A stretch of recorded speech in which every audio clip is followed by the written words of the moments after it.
पाकिस्तान और दुनिया भर में लाखों देखने और सुनने वालों को अरशद शरीफ का सलाम। नाज़रीन, आज प्रोग्राम में हम बात करेंगे कि ज़ाती मुफादात की खातिर कब तक कौमी मुफादात दाव पर लगाए जाते रहेंगे और इस पे जो बड़े बड़े लोग होते हैं, जो बड़े बड़े फैसले करते हैं और कौम और मुल्क को बताते हैं कि जी हमने एक कौमी मुफाद में फैसला किया, क्या उसके पीछे कहीं उनका कोई ज़ाती मुफाद, छोटा छोटा ज़ाती मुफाद तो नहीं छुपा होता। ऐसे चंद वाक़यात आपके सामने रखेंगे और अपने पैनलिस्ट के मैं पैनलिस्ट का तारुफ करवा दूं। इस्लामाबाद स्टूडियोज़ में मौजूद हैं जनरल अमजद शुएब साहब, दिफाई तज्ज़ियाकार हैं। उनके साथ तशरीफ़ फरमा हैं असद उमर साहब, पाकिस्तान तहरीक इंसाफ के सीनियर रहनुमा हैं। उनके साथ तशरीफ़ फरमा है कर्नल ताहिर मशहदी साहब, मुत्तहिदा कौमी मूवमेंट पाकिस्तान से इनका ताल्लुक है। आप तीनों का प्रोग्राम में शिरकत का शुक्रिया। नाज़रीन, इससे पहले कि हम अपने मेन टॉपिक की तरफ आएँ, वज़ीर प्लानिंग एहसन इकबाल साहब भी उस सफ़ में शामिल हो गए हैं जिसमें पहले ख्वाजा साद रफ़ीक साहब थे, राना सनाउल्लाह साहब थे और दीगर हुक्मरान जमात के लोग शामिल थे। और कह क्या रहे हैं, आइए देखते हैं। नवाज शरीफ को सुप्रीम कोर्ट इक़्तिदार में नहीं लाई थी, नवाज शरीफ को पाकिस्तान के अवाम इक़्तिदार में लाए थे और पाकिस्तान के अवाम उसको इक़्तिदार से निकालने का।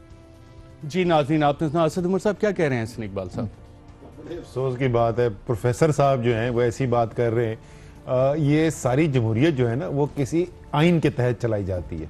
वो आइन ये कहता है कि इक़्तिदार में कौन आएगा उसका फैसला अवाम करेंगे, लेकिन वही आइन ये भी कहता है कि कुछ मुल्क के कवानीन है, अगर वो आप तोड़ेंगे तो आप किसी भी गद्दी पे बैठे में हो, आपको कितने भी वोट मिले हों, आपको फिर भी उसकी सजा मिलनी है। तो ये बात ऐसे पढ़े लिखे आदमी से सुन के मुझे अफसोस ही हो रहा है, थोड़ी हंसी भी आ रही है मेरे ख्याल। लेकिन थोड़ा सा आप उनको मार्जिन इस बात का दें कि आपको पता है परेशानी कितनी बढ़ चुकी है, सारी कौम को पता चल चुका है, रंगे हाथों मियां साहब पकड़े जा चुके हैं, फैसला किसी दिन भी आने वाला है, तो परेशानी बहुत है, थोड़ा मार्जिन दे दें। आपकी पार्टी की मीटिंग भी हुई है, फैसला कब तक आ रहा है? सर अभी हम शाम को अभी बैठे थे, नईम बुखारी साहब भी थे, और उम्मीद ये है जी जैसे सारी कौम की उम्मीद है कि जल्द फैसला आएगा, लेकिन जाहिर है उसको बेहतरीन पोजीशन में जज साहिबान ही है, वो जो सही वक्त है उसमें फैसला आ जाएगा इंशाल्लाह। कर्नल ताहिर मशीद साहब, एहसन इकबाल साहब क्या फरमा रहे थे? बिस्मिल्लाहिर्रहमानिर्रहीम। वो एक फेडरल मिनिस्टर हैं, एक उनकी पार्टी इन पावर है, उस पार्टी का एक वज़ीर आज़म है, उनका फ़र्ज़ है कि वो उनको डिफेंड करें, उनके लिए लड़ें, उनके लिए बोलें। इट डज़न्ट मैटर कि अगर वो सेंस बोलें या ना बोलें, इट डज़न्ट मैटर कि वो कोई रेलेवेंट बात करें या ना करें, they have to show performance. अच्छा, ये सिर्फ वो मिनिस्टर्स हैं परफॉर्मेंस कहते हैं कि ढोल बजा के नंबर बनाना, ये वो काम हो रहा वही था? है, उसके अलावा कोई मैसेजिंग तो नहीं थी जनरल साहब इसमें? किसी क्या देंगे मैसेजिंग? ये मैं समझता हूँ कि अदालतों के खिलाफ बात हो रही है, इसको उस पैराए में मैं देखता हूँ। उसकी वजह यह है कि आप बड़ा बरमला कह रहे हैं कि अदालतें नहीं इनको लेके आई थी इसमें। अच्छा, अब चीज़ यह है कि ये प्रोसेस को गड़बड़ कर रहे हैं।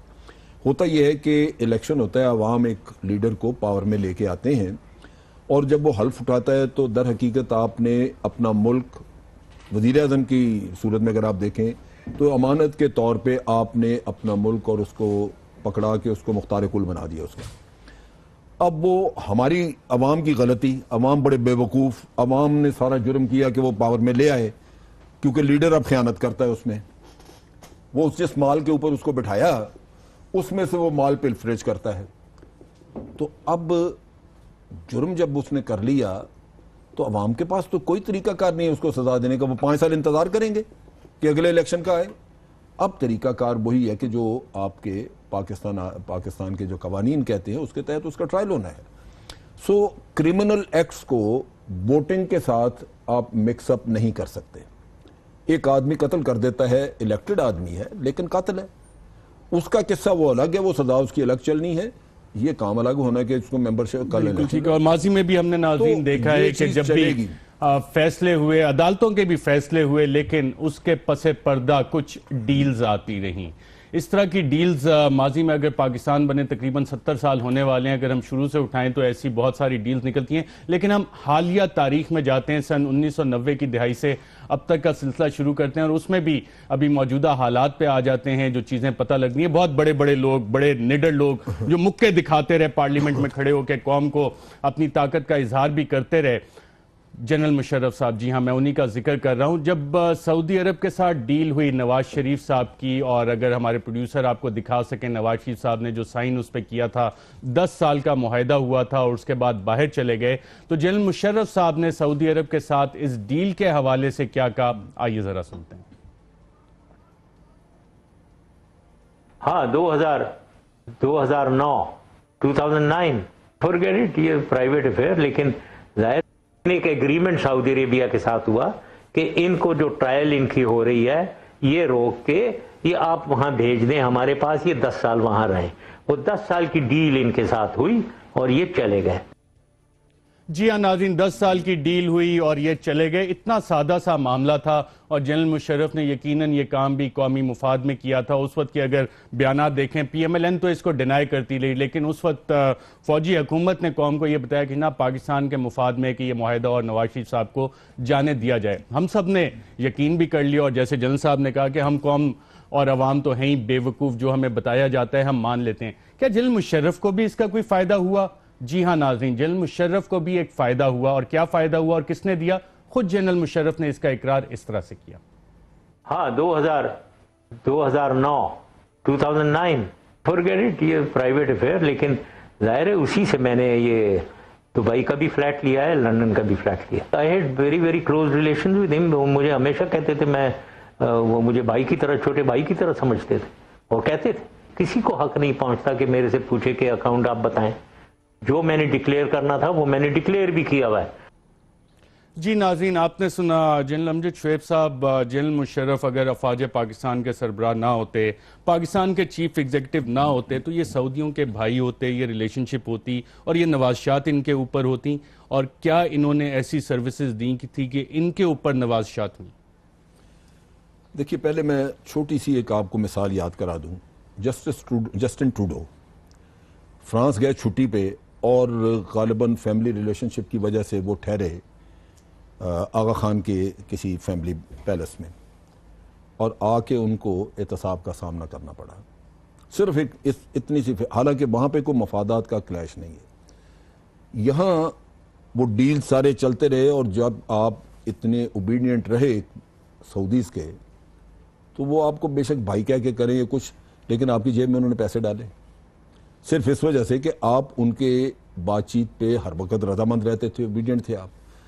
मुश्किल ये है कि जब आप किसी से एहसान ले लेते हैं, फिर आप इंडिपेंडेंट फैसले कर नहीं सकते। वो मुल्की मुफाद में नहीं होंगे, वो होंगे आपके कंप्रोमाइज़ की शक्ल में।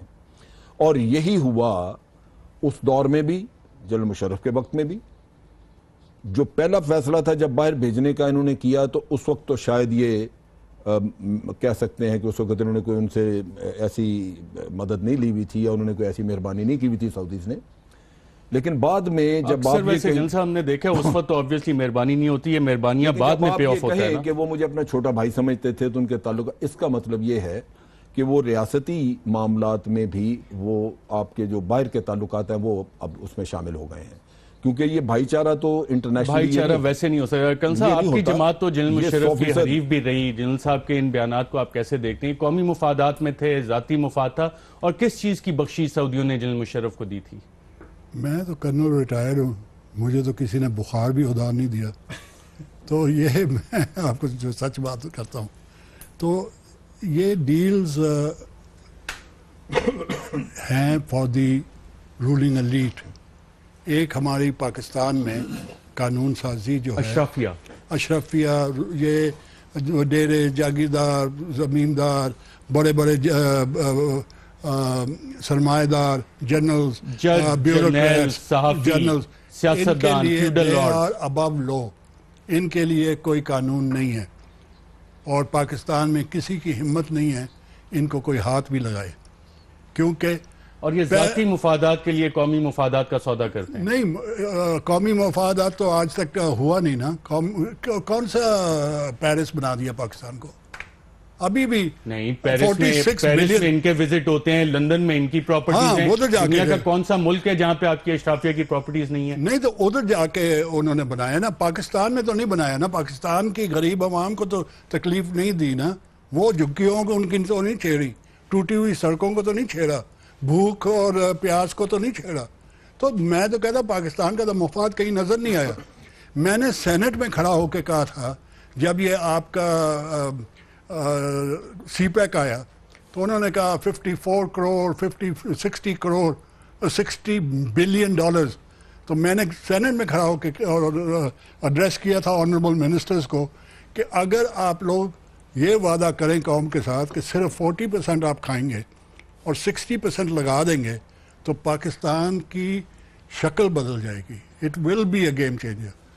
मगर किसी ने खड़ा होकर ये नहीं कहा कि हम 60% लगाएंगे। किसी ने तो ये भी बता दें कितने परसेंट लगाया जाता है और कितने परसेंट खाया जाता है? लगाया जाता है कोई 15 to 20% एंड बाकी आप किसी के घर में चले जाएं तो 4 अरब निकल आता है। आप किसी के घर में निकल आए तो इतना निकल आता है कि वो घर में जगह ही नहीं होती, किसी अलमारी में किसी बेकरी में जाके रखा जाता है।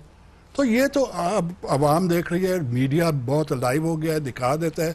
कैमरा झूठ नहीं बोलता, तो कैमरा दिखा देता है, हम झूठ बोल सकते हैं। तो ये दिखा रहे हैं सब कुछ कि असल क्या है सिचुएशन। किसी को अगर प्यार हो इस मुल्क के साथ और वो मुल्क के मफाद में काम करे तो मैं कहता हूँ कि पूरी की इंसाफ भी हो, इंसाफ के लिए कोई ना रोए, आपकी महंगाई भी ना हो, महंगाई के ऊपर कोई ना रोए, आपकी एजुकेशन भी हो, आपकी हेल्थ सर्विसेज भी हो, लोग सड़कों पे बच्चे ना पैदा करें और किसी की स्टेप्स के ऊपर फौत ना हो। मगर है ही नहीं, ऐसी चीजें नहीं है। असद उमर साहब, जनरल मुशर्रफ से थोड़ा आगे चलते हैं और नाज़रीन साल आ जाता है 2000 नहीं, मैं आता हूँ इसी के साथ एक और भी लिंक करता हूँ, एक और जनरल साहब का रोल भी इसमें आता है। जनरल अशफाक परवेज कियानी साहब इंतहाई प्रोफेशनल सोल्जर उन्हें कहा जाता है, सोल्जर्स जनरल उन्हें कहा जाता है और काफ़ी अच्छे इकदाम भी किए उन्होंने अफवाज पाकिस्तान के लिए, तनख्वाहें भी उन्होंने बढ़ाई सोल्जर्स की, सोल्जर्स के बेनिफिट के लिए भी काफ़ी काम किया, ऑपरेशन भी काफ़ी सारे किए। लेकिन एक ऐसा रोल भी था उनका बतौर DG ISI जब वो जाके मुलाकातें करते थे और NRO नेगोशिएट कर रहे थे। अबू धाबी, दुबई में उनकी वो मुलाकातें होती और इसकी तफसील मोहतरमा बेनज़ीर भुट्टो साहिबा की किताब में मेंशन्ड है। फिर कॉन्डोलीज़ा राइस ने NRO का अपनी किताब में जिक्र किया, जैक स्ट्रॉ ने इसका एतराफ़ किया, जनरल मुशर्रफ ने इसका एतराफ़ किया। ये केस हमने देखा सुप्रीम कोर्ट में भी आया जिसको कल अदम करार दिया गया। जनरल कियानी साहब को एक एक्सटेंशन भी दी गई। इससे पहले एक जनरल वहीद काकड़ को एक्सटेंशन देने की कोशिश की गई थी जो उन्होंने रिजेक्ट कर दी।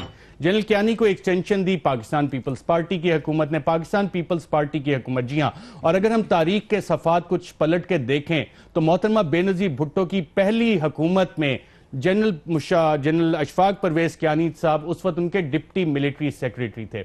ठीक है, चले माजी की बात हो गई, ISI चीफ बने, NRO आपने नेगोशिएट किया, सारी चीजें हो गई। उसके बाद एक्सटेंशन मिलती है। एक्सटेंशन के बाद एक मामला आता है मेमो गेट का।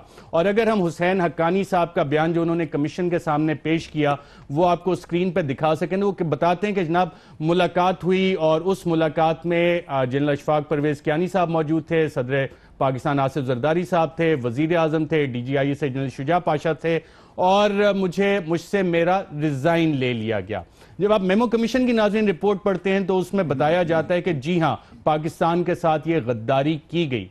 और यूसुफ रजा गिलानी साहब ने एक सवाल उठाया कि जनाब आप ये तो पूछें कि हुसैन हक्कानी का नाम ECL से निकाला किसने। क्या कहा यूसुफ रजा गिलानी ने, आइए जरा सुनते हैं। उनका इस्तीफा भी मैंने लिया था, उनको मैंने parliamentary committee on national security में भी मैंने भेजा था उनका केस। ECL से किसने निकाला, अब वो मैंने नहीं निकाला। अब आपको समझ आ जाएगी कि कैसे वो गए बाहर। जी नाज़रीन, अब आपको समझ आ जाएगी कैसे और इस्तीफा कैसे लिया गया, वो भी कहानी। इसके पीछे मेमो गेट एक नेशनल सिक्योरिटी का इशू था जिसमें army chief, ISI chief, supreme court तक वो केस गया और फिर हुसैन हक्कानी को बाहर जाने दिया जाता है। वही जनरल अशफाक परवेज कियानी साहब जो NRO की डील करते हैं और एक्सटेंशन मिलती है। इसमें इनके कोई ज़ाती मुफादात थे? जी जाहिर है वो NRO की उन्होंने डील नेगोशिएट की। उस डील नेगोशिएट करने के सिलसिले में पहला उसके बाद जो सक्सेस उनको कामयाबी मिली वो तो आर्मी चीफ बने, फिर उसके बाद उनको एक्सटेंशन भी मिली। तो उसके बाद ये फ़र्क करना कि उसमें से प्रोफेशनल कॉम्पिटेंस पे कितना है और कितना जो है वो इस मंसूबे का हिस्सा बनने की वजह से वो ज़ाहिर मुश्किल हो जाता है, एक शफाफियत नहीं रहती।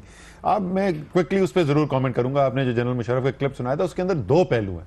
पहला पहलू तो वो ये कहते हैं कि सऊदी अरेबिया ने हमें फ़ोन किया तो मैंने उनको जाने दिया एग्रीमेंट करके। भाई सऊदी अरेबिया पाकिस्तान चलाता है क्या? ये मुल्क है कि बादशाहत है, कि बादशाह को अगर अच्छा लगा कि यार मेरे दोस्त ने फोन किया था, वो कहता मेरा बड़ा भाई है, तो मैं जो हूं, जिसको मैं कहता था क्रिमिनल हूं, मैं खुद कहता था क्रिमिनल हूं, उसको मैंने मुल्क से बाहर जाने पे। सबसे ज्यादा अगर मुशर्रफ साहब के खिलाफ मुझे इतराज है वो है ही ये कि इफेक्टिवली एनआरओ पहले नवाज शरीफ के साथ किया, फिर उसके बाद एनआरओ किया पीपल्स पार्टी और एमक्यूएम के साथ। ये आज जो टीवी के ऊपर बैठ के सब कैमरे की आंख में देख के बांगे धोल कहते हैं ना जी हमारा तो एहतसाब 16 साल गुजर गए और जनाब फौजी डिक्टेटर के वक्त में हमारा एहतसाब नहीं हुआ। सारे मुकदमे उठा के देख लें, वो जिस दिन डील हुई है बाहर के सारे मुकदमे रुक गए। उसके बाद आके जब जमहूरियत का इंतकाम वापस आया, उसके बाद जो है इन्होंने अपने आप को बरी कराना शुरू किया। दूसरी बात जो है, जनरल मुशर्रफ जो है वो आर्मी चीफ की पोजीशन से रिटायर हो गए थे, वो उस वक्त सदर नहीं थे 2009 में। जनरल मुशर्रफ उसके बाद एक्टिव पॉलिटिशियन रहे हैं, वो आज भी एक पॉलिटिकल पार्टी के सदर हैं। एक पॉलिटिकल पार्टी का सदर जिसकी एस्पिरेशन ये है कि मैं पाकिस्तान का लीडर बनूं, इलेक्शन जीतूं, पाकिस्तान का वजीर आजम बनूं, वो जाती पैसे ले सकता है? वो कैसे फैसले करेगा कल जिस वक्त अगर हुकूमत में आ जाएगा एक अनबायस तरीके से और मुल्क का मुफाद ऊपर रखते हुए? आप पता नहीं एक्सपेक्टेशन कैसी करते हैं। इसी तरीके से एक्सपेक्टेशन तो मैं करता हूं, इसी तरीके से मैं जरा आपकी थोड़ी कंट्रोवर्सी, आपका प्रोग्राम कुछ ना हो जाए, लेकिन आई होप ये सवाल जो हम पूछ रहे हैं ना माजी के बारे में, जो इस वक्त खुला हुआ है केस, वो डॉन लीक्स, मैं आ रहा हूं उस पे भी आ रहा हूं क्योंकि मेमो के यहां पे लिंक था। लेकिन अदालती इंटरवेंशन के हवाले से नाज़रीन, जनरल मुशर्रफ साहब किस तरह मुल्क से बाहर गए, इन्होंने खुद ही एक इंकिशाफ किया और क्या कहा जनरल मुशर्रफ ने, आइए जरा सुनते हैं। वेल, उन्होंने हेल्प जरूर किया। I am absolutely clear and grateful. वो हमेशा मतलब एक मैं उनका बॉस रहा हुआ हूँ और मैं भी आर्मी चीफ रहा हुआ हूँ। He helped out. ये courts behind the scene pressure में काम कर रहे होते हैं, डिसीजन दे रहे होते हैं जी। अब बिहाइंड द सीन वो प्रेशर जो है उसको रिलीज करने में, उनसे डील करने में आर्मी चीफ का रोल था। जी नाज़रीन, आपने सुना जनरल मुशर्रफ साहब, ये ही जो जिक्र कर रहे हैं जनरल मुशर्रफ साहब, ये कौन सा ही है? ही मैन। देखिए, मैं बात ये तो जनरल राहील शरीफ की बात कर रहे हैं, लेकिन मेरी डायरेक्ट उनसे बातचीत इस टॉपिक पे हुई है। ये इनका इंप्रेशन होगा इस तरह की कोई बात नहीं हुई, लेकिन जनरल राहील शरीफ नवाज शरीफ साहब से बात करते रहे और वो 2-3 मौक़ों पे हुई है। उसमें उन वक्तों पे DGI भी साथ होते रहे और बातचीत यही होती रही है कि पहले शुरू में ये था कि जी इन पे चलाना है तो बाकियों को भी चलाएं, उस पर टाल टरखा होता रहा। फिर एक वक्त पे ये एग्री कर गए कि वो बाहर जाए। सऊदीज़ का जहाज़ आ गया क्योंकि उस वक्त चौधरी निसार और शहबाज शरीफ, ये दोनों हजरात जो हैं ये शुरू दिन से ये चाहते थे कि जी इनको बाहर भेजें, जान छुड़ाएं। चुनाचे उन्होंने कहा जी कि बात हो गई है, तय हो चुका है, अभी इनको बाहर भेजें। और इस पे सऊदीज़ ने जहाज़ भेज दिया। वो जहाज़ रात भर खड़ा रहा, लेकिन अगले दिन प्राइम मिनिस्टर इससे मुकर गए। और ये वो वक्त था जब कि 1 महीना फिर चौधरी निसार ऑफिस में नहीं आए, क्योंकि उनको ये रंज था कि उनको लेट डाउन किया है। पहले एग्री कर गए, मान गए, फिर नहीं। तो ये 2 हजरात थे जो इस मामले में पड़े हुए थे। कि फिर एक दफ़ा फिर ट्रायल का किस्सा आया तो राहील कहते हैं कि जी मैंने इनको कहा कि अब मैंने ज़रबे लॉन्च किया तो is that the right time to start off, कि मैं उधर जाता हूँ, आफ्टर ऑल कुछ ना कुछ फॉलोइंग आर्मी में है। तो उस पर भी इन्होंने कहा जी कि अच्छा ठीक है। At the end of the day ये मुश्तरका फैसला वो इन हाउसिनी लोगों का था कि जी हमारे मुफाद में कि जितना जल्दी हो इनसे जान छुड़ाई जाए। बिल्कुल ठीक है। फिर कर्नल ताहिर मशीद साहब, एक हाई ट्रीजन का मुकदमा चल रहा था और स्पेशल कोर्ट बनाई गई थी उस हवाले से, उस मुकदमे का क्या हुआ? कुछ भी नहीं होगा, ना होना है ना कुछ होगा। मैंने कहा है ना कि दे आर एग्जेम्प्टेड। ये जो रूलिंग एलीट जिसको मैं कहता हूँ, दे आर एग्जेम्प्टेड इन पाकिस्तान। अगर कोई किसी का ख़ानदान भूखा है और वो जाके 2 डबल रोटियां चोरी कर ले, तो मैं कहता हूँ कि पाकिस्तान का कानून इतना अच्छा है, इतना सख्त है, हमारे कानून नाफिज करने वाले लोग इतने अच्छे हैं, उसको पकड़ भी लेंगे। जज साहब उसके ऊपर जुर्माना भी कर देगा, उसको 10 साल सज़ा भी दे देगा। जो जेलर है वो उसको मार मार के उसके सारा जो भी उसमें चोरी है वो निकाल देगा 10 साल में, वो तो हो जाएगा। मगर अगर आपके घर से 2 बिलियन मेरे को जीरो भी नहीं आते कितने होते हैं, 2 बिलियन निकल आए तो आपको वीआईपी की तरह ट्रीट किया जाता है, आपको गाड़ियां आगे पीछे, और आई एम सॉरी टू से मीडिया भी उसको चढ़ा देता है। यानी कि आप कह रहे हैं लोग डबल रोटी चोरी ना करें, 1 अरब 2 अरब 5 अरब के डाके मारें। पाकिस्तान में अगर चोरी करनी है तो कम से कम 5 अरब करें।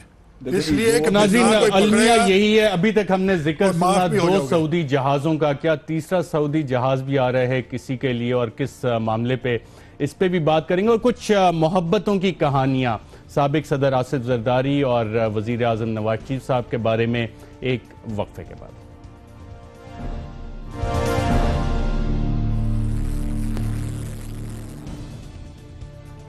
वेलकम बैक नाज़रीन। पाकिस्तान में कहा जाता है कि पाकिस्तानी सियासत भी अक्सर ज़मीर की आवाज़ पे चलती है और ये सिलसिला पाकिस्तान में सन 2002 में गालिबन शुरू हुआ था। इस हवाले से पाकिस्तान तहरीक इंसाफ पे भी इल्ज़ामात लगाए जाते हैं कि पाकिस्तान तहरीक इंसाफ इस्टेब्लिशमेंट की जमात है। यही सवाल मैंने इमरान खान के आगे भी रखा और उनसे पूछा कि जनाब आप पे ये इल्ज़ाम क्यों लगता है कि आप इस्टेब्लिशमेंट की जमात हैं। तो इमरान खान का क्या जवाब था, आइए सुनते हैं। इन 2 सियासी जमातों के मॉडल को देखते हुए आप किसी के मिनिस्टर नहीं बने, लेकिन आपकी पार्टी पे इल्ज़ाम लगाता है कि आप इस्टेब्लिशमेंट की पार्टी, इस्टेब्लिशमेंट की ज़बान बोलती है। इन 2 बड़ी जमातों ये इस्टेब्लिशमेंट के ज़्यादा करीब हैं या कि पीटीआई? कि अगर मैं इस्टेब्लिशमेंट के इतना करीब था तो हम अगर मिल्लत पार्टी से उसके बराबर, अगर ज़्यादा उससे नहीं थे तो बराबर तो थे मिल्लत पार्टी के। फारूक लगारी की मिल्लत पार्टी हमारी पहले थी पार्टी। तो मिल्लत पार्टी को भी ऑफर मिली जनरल मुशर्रफ के दौरान, हमें भी ऑफर दी गई। जनरल एहतशाम ज़मीर उस वक्त ISI के थे, मुझे भी उन्होंने ऑफर दी, उनको भी दी, वो ले ली, उनके 5 वजीर भी बन गए, वो पावर में भी आ गए। तो हम क्यों नहीं चले गए? अगर एस्टेब्लिशमेंट के साथ जाना ही था तो हमें जाना चाहिए था। और जब जनरल मुशर्रफ के आप दौर उठा के देख लें कि सबसे ज़्यादा किसने उनकी ऑपोजिशन की, मैंने की। नवाज शरीफ और उस वक्त बेनज़ीर, ये तो बाहर थे मुल्क के, तो यहाँ कौन था जो जिसने सबसे ज़्यादा उनके खिलाफ एक पूरी कैंपेन की? किसको जेल में डाला? बाकी सारे लीडर्स को हाउस अरेस्ट किया, मुझे जेल में डाला उन्होंने, क्योंकि सबसे ज़्यादा मैंने मुखालफत की उनकी। तो अगर मैंने इस्टेब्लिशमेंट के साथ बनना था तो मुझे तो ऑफर थी बनने की। ये तो जुल्फ़िकार अली भुट्टो 8 साल रहे अयूब खान के मिनिस्टर, और नवाज शरीफ को तो नर्चर किया गया, हमारे सामने बनाया गया। मुझे याद है, मुझे 1988 में इनके बेटे ने, ज़ियाउल हक के बेटे ने, अनवारुल हक ने मुझे टेलीफोन किया, और एक और दुबई में होते हैं जो उनके बड़े करीब थे, BCCI में उस वक्त थे। उन्होंने मुझे कहा कि जनरल ज़िया आपको बुलाना चाहते हैं। कि मैं इंग्लैंड में था, क्रिकेट खेल रहा था तब, कि आप आके वज़ीर बने उनके, जब उन्होंने जुनेजो की गवर्नमेंट को तो मैंने कहा मैं क्रिकेटर हूँ, मैं नहीं बनना चाहता। तो तब मुझे याद है उनका कहना यह था कि उनको मिल कोई नहीं रहा कि कौन जनरल ज़िया, वो जुनेजो को जब हटाया कि कौन लीड करे, क्योंकि वो नवाज शरीफ उस वक्त वो उनसे अभी भी ये तकरीर करते हुए, पढ़ के तकरीर करते तो सोचे तब उनका क्या हाल था। इसलिए इनको नर्चर किया गया। मुझे क्योंकि ये खुद पैदावार है नून लीग, मार्शल लॉ की, ISI से पैसे लिए इन्होंने, वो पूरा केस है सुप्रीम कोर्ट का।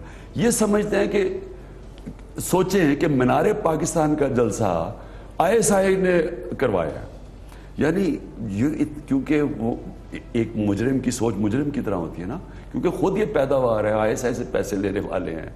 ये समझे कि जी वो मीनारे पाकिस्तान का जो जलसा, जनरल मुशर्रफ के लिए जब वो प्रेसिडेंट थे और ISI उनके नीचे थी, 30,000 लोग इस्लामाबाद नहीं पहुंच सके। आप देख लें वो जलसा उनका, टीवी पे देख लें, और वह 3 लाख लोग मीनारे पाकिस्तान में ISI ने मेरे लिए लिए। तो उधर से शुरू हो गए कि कैसे उठ गई ये जमात, ISI ने पैसा दिया होगा, क्योंकि खुद लेते रहे ISI से पैसा। मेरा जी बड़ा क्लियर है, मैं समझता हूँ कि पाकिस्तान के अंदर बचाएगा ही पाकिस्तान को हकीकी जमहूरियत। जी नाज़रीन, आपने सुना, और मैं आपको याद कराता चलूं कि धरने के दौरान जनरल राहील से भी कुछ मुलाकात हुई थी और इमरान खान ने उससे भी इनकार कर दिया था उन कंडीशन से। जनरल अमजद शोएब साहब, ये बातें सुन के तो लगता है कि ये तो कभी इक़्तिदार में नहीं आएंगे। नहीं, क्यों नहीं आएंगे? देखिए जी, बात यह है कि डील नहीं करते एस्टेब्लिशमेंट के साथ। नहीं, देखिए इस्टेब्लिशमेंट जो है वो ना डील कर रही है ना करा रही है। एक चीज आप माजी में भी नहीं करवाई। नहीं, हम तो माजी की बात कर रहे हैं, अभी तो बात ही नहीं कर रहे। माजी में भी आप देखिए कि जो आपने एक दो केसेस दिखाए हैं वो स्पेसिफिक हैं, और माशाल्लाह के दिनों में तो बहुत सारे डील्स वगैरह का किस्सा रहा, खासतौर पे जब ये पार्टीज बनती रही हैं, एक तोड़ी नई बनाई। लेकिन ये पिछले जो 2 टने और दूसरा ये जा रहा है, इसमें कतन कोई पॉलिटिकल एस्पिरेशंस नहीं है किसी की, और वो कोई ऐसी पार्टिसिपेशन कहीं नहीं है। बिल्कुल ठीक है। जनरल साहब की बात हम यहीं पे, मैं थोड़ा सा इसको अब आगे लेकर चलूंगा। नाज़रीन, जनरल साहब कह रहे हैं कि पिछले 2 दौर ऐसे गुजरे हैं जिसमें इस तरह की पॉलिटिकल एस्पायरेशन नहीं थी। यकीनन बिल्कुल पॉलिटिकल एस्पायरेशन नहीं होंगी, लेकिन हमें पता लगा कि एक सऊदी नौकरी की एक ऑफर है, और वो ऑफर कब आई थी? वो ऑफर आई थी सितंबर में। उसके हवाले से फिर पार्लियामेंट की एक करारदाद भी आई। अक्टूबर में जाके 6 अक्टूबर को हुआ डॉन लीक्स का वाकया। उसके बाद डॉन लीक्स के वाकये पे मुतअद्दिद बार स्टेटमेंट्स भी आई। एक स्टेटमेंट हम आपको दिखा देते हैं डीजी ISPR की, गालिबन 31 जनवरी को उन्होंने क्या कहा था। डॉन लीक्स की रिपोर्ट कब आएगी, आइए जरा सुनते हैं। डॉन लीक का जो मसला है वो आप मीडिया को ये भी सब पता है कि वो उसके ऊपर इंक्वायरी हो रही है। उसकी इंक्वायरी का हम उम्मीद करते हैं कि आने वाले चंद दिनों में उसका जो रिजल्ट है वो हुकूमत पाकिस्तान जो है वो लेके आएगी, मीडिया के साथ शेयर भी होगा। जी नाज़रीन, आपने सुना, और इसी के हवाले से जो रिपोर्ट अब आ क्यों नहीं रही, ये जनवरी 31 को कहा था, मार्च भी खत्म होने वाला है। चौधरी निसार ने क्या इंकशाफ किया, ये सुनते हैं। एक फैसला हुआ था जब ये कमेटी बनी थी, जो जस्टिस साहब थे उन्होंने एक कंडीशन रखी थी कि मैं रिपोर्ट पे तब साइन करूंगा जब यूनानिमस रिपोर्ट हो। तो मेरा ख्याल है कि देरी इसलिए हो रही है कि इस वक्त तक यूनानिमस रिपोर्ट नहीं बन सकी। उसका क्या नेचर है, अब इस पे मेरा ख्याल है काइट फ्लाइंग नहीं होनी चाहिए, वी शुड वेट। जी नाज़रीन, आपने सुना असद उमर साहब, आप जिक्र इसी डॉन लीक्स का कर रहे थे, और गालिबन ये वही दौर था जब पार्लियामेंट में रेजोल्यूशंस भी आई, सऊदी जॉब ऑफर की भी बात चल रही थी, डॉन लीक्स का मामला भी हुआ था। आप लोगों की डिमांड थी आर्मी एक्ट के तहत कार्रवाई की जाए, लेकिन इस पे भी कार्रवाई नहीं हुई। मेमो गेट हमने देखा, डॉन लीक्स देखा, अभी तक लिंगर ऑन कर रहा है। मामला क्या है इस पे? देखिए, डॉन लीग से एक तो इतनी पुरानी बात हो चुकी है, अब इतने माह गुजर चुके हैं कि थोड़ा सा कौम को थोड़ा याद दिलाने की भी जरूरत है कि वही मामला है ना जो मेमो गेट में था, वही डॉन लीक्स में था। मैं वही उधर ही आ रहा हूँ। देखिए, आर्मी जब चीफ भी कोई ऐसा काम करता है जो हमारे ख्याल में कौम के इंटरेस्ट में ना हो या आइन की खिलाफ वर्जी हो, अभी हमने इस प्रोग्राम में बैठ के नाम लेके क्रिटिसाइज किया, तनकीद की है, लेकिन ये वो फौज है आज अरशद शरीफ जो रेगुलरली, एक कभी कभी नहीं, रेगुलरली शहीद उठा रही है, लाशें उठा रहे हैं। सिर्फ जवान नहीं शहीद हो रहे, अफसर शहीद हो रहे हैं। 19-19, 20-20 साल के बच्चे वो इस कौम के लिए अपनी जान दे रहे हैं। आज भी मेजर मुदस्सर के घर आर्मी चीफ गए थे। और एक ऐसा वाकया होता है जिसमें आपके सबसे ज्यादा जिसको मोतबर अखबार समझा जाता है उसके फ्रंट पेज पे खबर लगती है, और क्या खबर लगती है कि जो पाकिस्तान के बदतरीन दुश्मन पाकिस्तान की फौज के ऊपर जो इल्जाम लगाते हैं वो इल्जाम दुरुस्त है। यार, इस बात को 6 महीने गुजर जाएं और कंसेंसस क्रिएट किया जा रहा है। कंसेंसस किस बात पे क्रिएट करने की जरूरत है कि क्या पाकिस्तान को दुश्मनों से बचाना है या नहीं बचाना? क्या इस पे नहीं कंसेंसस हो सक रहा, या इस पे कंसेंसस नहीं हो सक रहा कि ये जो जवान हमारे लिए जाके शहीद हो रहे हैं, जो माओ के बच्चे जाके अपनी जान दे रहे हैं, क्या उनकी इज्जत को हमें बचाना जरूरी है या नहीं है? इस पे कंसेंसस नहीं हो रहा। देखें, और इसके ऊपर मैं माजरत के साथ, ये पहले भी किसी ने कहा है कि जी फौज तो इंटरेस्टेड नहीं लग रही। मामला फौज का नहीं है यार, मामला कौम का है, मामला कौम का, वो कौम के बच्चे हैं। लेकिन मुझे ये जरूर मेरे जहन में भी आता है कि यार एक इतनी बड़ी चीज, जब मेमो गेट हुआ तो उस वक्त आपको विजिबल रोल नजर आया ना, उधर पॉलिटिकल लीडर का भी रोल नजर आ रहे थे, वहां पे मैं फौज का भी रोल नजर आ रहा था। ये कोई छोटी चीज नहीं हुई है, लेकिन छोटी चीज नहीं है। ये वजाहत की जरूरत है, मैं बात करता हूँ। देखिए, बात ये है, सऊदी जहाज जो तीसरा आना है वो इससे रिलेटेड तो नहीं है? नहीं, किसी से कोई रिलेटेड नहीं। इन एक्शन इस पे जनरल राहील का इससे तो रिलेटेड नहीं है, से वास्ता नहीं। मैं एक चीज आपको बताऊं, राहील शरीफ का इस किस्से में कतन कोई ताल्लुक नहीं रहा, इस वजह से कि ये जो डॉन लीक्स वाली रिपोर्ट है इसका फैसला अब होना है। अगर आप कंसेंसस की बात करते हैं तो कंसेंसस जाहिर तो नहीं करा गया। वो किस्सा आज होना है। और यानी जितनी भी राहील शरीफ साहब कंसेंसस ने ये कहा था मैं रिटायर हो रहा हूं और जनरल बाजवा साहब इसका फैसला करेंगे। नहीं, वो तो ऑटोमेटिकली होना ही था, जो नेक्स्ट बनता उसने करना था, ये बात नहीं है। कंसेंसस जितना भी जो जिस तरह करना चाहिए, मैं आपको अपने नॉलेज के तहत बताता हूं कि वो फेल हो चुकी है कंसेंसस की कोशिश। चलें वो तो फेल होगी। सवाल यहां पे मेरा बड़ा डिफरेंट है। 6 अक्टूबर 29 नवंबर national security breach core commander conference में बैठ के आप उसको प्रिजाइड करते हैं और कहते हैं, और आप एक्शन उस पर कोई नहीं लेते, वजह नहीं? एक्शन लिया ना। क्या एक्शन? ये जो इस पे लीगल आपने सारा जब लीगल आर्मी एक्ट निकाल के बाहर फेंक दें, सिक्योरिटी ऑफ पाकिस्तान एक्ट बाहर निकाल दें, सेडिशन ऑफ पाकिस्तान एक्ट बाहर निकाल दें। आर्मी एक्ट इस पे लागू नहीं है, सिक्योरिटी ऑफ पाकिस्तान एक्ट भी लागू नहीं है। नहीं, सिक्योरिटी ऑफ पाकिस्तान एक्ट लागू होगा, लेकिन ये ऑफिशियल सिक्योरिटी एक्ट भी इस पे लागू नहीं है। वो तब होगा अगर उन लोगों ने ऑफिशियल सीक्रेट एक्ट के ऊपर दस्तखत किए हों, पढ़ा हो और उन्होंने कहा जी हम ये जानते हैं। एक आदमी को वजीर आजम हाउस में जो मीटिंग्स होती हैं उस पे ऑफिशियल सीक्रेट एक्ट एप्लीकेबल नहीं होता। इसमें वो लोग हैं जो मीटिंग में थे ही। बात सारी आप सुने ना, चीज ये है, मैं कर्नल ताहिर मशीदी साहब से ही पूछ लूं। एक सेकंड मैं जरा वजाहत कर दूं। देखें, एक लीकेज है या जो भी प्लांटेड स्टोरी है, प्राइम मिनिस्टर के ऑफिस से निकली है। वो सारी कानून ये कहता है कि इंक्वायरी वहीं होगी, वो करेंगे। बिल्कुल ठीक है। आपने वो प्राइम मिनिस्टर के ऊपर थोपा नहीं उसको, आप ये पाकिस्तान आर्मी ने उनको बना के दिया। जो आपने कलभूषण पकड़ा, उसकी इंक्वायरी कहां पहुंची अभी तक सामने है। इतने हजारों दहशतगर्द हमने मारे। ठीक है, आप क्वेश्चन कर सकते हैं। कलभूषण वाला फॉरेन ऑफिस में कई महीने से लेटर पड़ा हुआ है, आईएसए ने भेजा, अब इन्होंने आके को पिछले महीने भेजा इंडिया को। बिल्कुल ठीक है। जो आप आर्मी जो काम करना है वो करते। अभी अगर आज कोई ऐसा काम अनकॉन्स्टिट्यूशनल आर्मी कर दे, अनकॉन्स्टिट्यूशनल काम नहीं, पाकिस्तान के कानून में ये चीजें मेंशन आप यही करते हैं कि आप रिमाइंडर भेज रहे हैं फॉरेन ऑफिस को कि जी जल्दी करें जल्दी करें। आपको भेजा हुआ है, आज इतने महीने हो गए, उन्होंने ऑर्डर देने। यानी कि कर्नल ताहिर मशीद साहब, जनरल साहब कह रहे हैं कि आर्मी अब रिमाइंडर पे रिमाइंडर भेजती रहेगी। हर कोर कमांडर कॉन्फ्रेंस एक पेंडिंग एजेंडा है, वो हर कोर कमांडर कॉन्फ्रेंस में आएगा, उसके बाद एक रिमाइंडर जाएगा। ऐसे ही मामला चलेंगे नेशनल सिक्योरिटी के। अगर आपका फॉरेन मिनिस्टर जो है वो प्राइम मिनिस्टर है, तो फॉरेन ऑफिस को इंस्ट्रक्शन तो उसने देनी है, वो वहां से लेके करेंगे। जी कर्नल ताहिर मशीद साहब, ये तो पासिंग द बक वाली बात है। द बक स्टॉप्स देयर, और बक स्टॉप करता है chief of the army staff पे। मिलिट्री मैटर्स, सिक्योरिटी मैटर्स और नेशनल सिक्योरिटी मैटर्स, ये अगर कोई भी ऑर्गेनाइजेशन या इंस्टीट्यूशन आज एफिशिएंट है, वो है पाकिस्तान आर्मी आज के पाकिस्तान में। और ये अनबिलीवेबल है कि वो इतनी डिले होने देंगे जब तक कोई किस्म की इंटरफेरेंस नहीं है। सबसे पहले बात अनबिलीवेबल चीज है, इस पे मजीद भी नाज़रीन बात करेंगे। कंसेंसस का तो सवाल ही नहीं पैदा होता।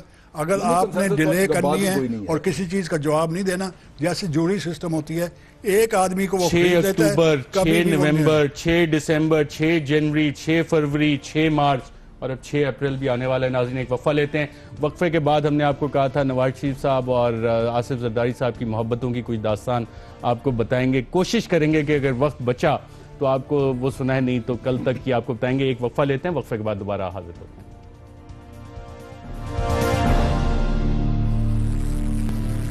नाज़रीन, और एक सवाल जिससे हमने आगाज़ किया था प्रोग्राम का कि ज़ाती मुफादात की खातिर कब तक कौमी मुफादात दाव पर लगाए जाएंगे। कर्नल ताहिर मशीदी साहब, ये जब तक हमारी कंप्लीट लीडरशिप जो है चेंज नहीं होगी, जब तक हमारे कॉन्सेप्ट चेंज नहीं होंगे, जब तक हमारा पॉलिटिकल कल्चर चेंज नहीं होगा, जब तक आपकी जो डेमोक्रेटिक प्रोसेस है अभी तो इन्फेंसी में है, ये ग्रो अप नहीं करेगी, प्रॉपर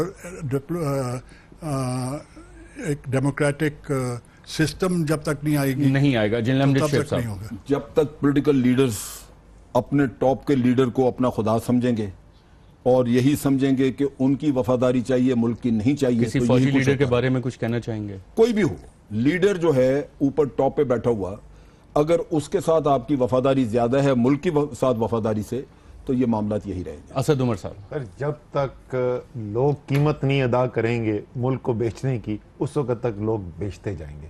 और ये जो आप देख रहे हैं ना, ये तोहफे मिल गए, करोड़ों डॉलर इनको मिल गए, किसी को अबू धाबी में घर मिल गया, कि तो किसी को लंदन में क्या मिल गया, और दूसरों की मरून मेहनत जो वजीर आजम बनते हैं और बादशाह तक जिनको मिलती है, ये कीमत अदा करते हैं। जो पासपोर्ट दिखाते हैं ना ग्रीन, और आपके साथ जो हशर किया जाता है वो उसकी, क्योंकि जो सबसे ऊपर आपके मुल्क के बैठे में लोगों की, उन लोगों को पता है कि उनकी असलियत क्या है। वो हकारत जो है वो बादशाहों के लिए जो हमारी है ना, वो अवाम को देखनी पड़ती है। असद उमर साहब, कर्नल ताहिर मशीद साहब, जनरल अमजद शैफ साहब, तीनों का प्रोग्राम में शिरकत का शुक्रिया। नाज़रीन, आज के प्रोग्राम में इतना ही। कल कोशिश करेंगे कि आपको आसिफ जरदारी साहब और नवाज शरीफ साहब की मोहब्बतों की लाजवाल दास्तान के बारे में कुछ हकायक बताएं।